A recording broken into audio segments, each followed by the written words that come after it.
আজকের মঙ্গল সমাচার মার্ক রচিত মঙ্গল সমাচার ৭ অধ্যায় ১ থেকে ৮ পদ, ১৪ থেকে ১৫ পদ এবং ২১ থেকে ২৩ পদ। একদিন স্থানীয় ফরিসিরা ও জেরুজালেম থেকে আসা কয়েকজন শাস্ত্রী সকলে মিলে যিশুর কাছে এলেন।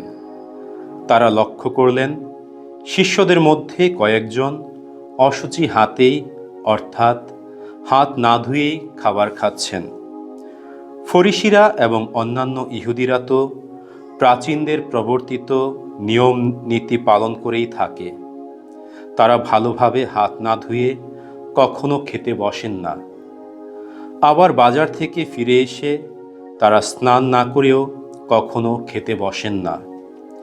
এছাড়াও আরও অনেক ব্যাপারেই তাদের পরম্পরাগত নানা পালনীয় আচার বিচার আছে, যেমন ঘটি বাটি ও পেতলের বাসনপত্র ধুয়ে নেবার রীতি। তাই ফরিসিরা ও শাস্ত্রীরা যিশুকে জিজ্ঞেস করলেন, আচ্ছা, আপনার শিষ্যেরা প্রাচীনদের প্রবর্তিত নিয়মনীতি মানেন না কেন? ওরা অশুচি হাতেই কেন খেতে বসেন? যিশু উত্তর দিলেন, যা ভণ্ড আপনারা! আপনাদের সম্বন্ধে ইসাইয়া ঠিক ভবিষ্যৎবাণী করে গেছেন। তার বাণী গ্রন্থে তো লেখাই আছে, এ জাতি শুধু মুখেই আমাকে সম্মান দেখায়, তাদের হৃদয় কিন্তু পড়ে আছে আমার কাছ থেকে বহু দূরে। তারা বৃথাই আমার পূজা করে। তারা যে ধর্ম শিক্ষা দিয়ে থাকে তা তো নিছক মানুষেরই তৈরি বিধিনিয়ম।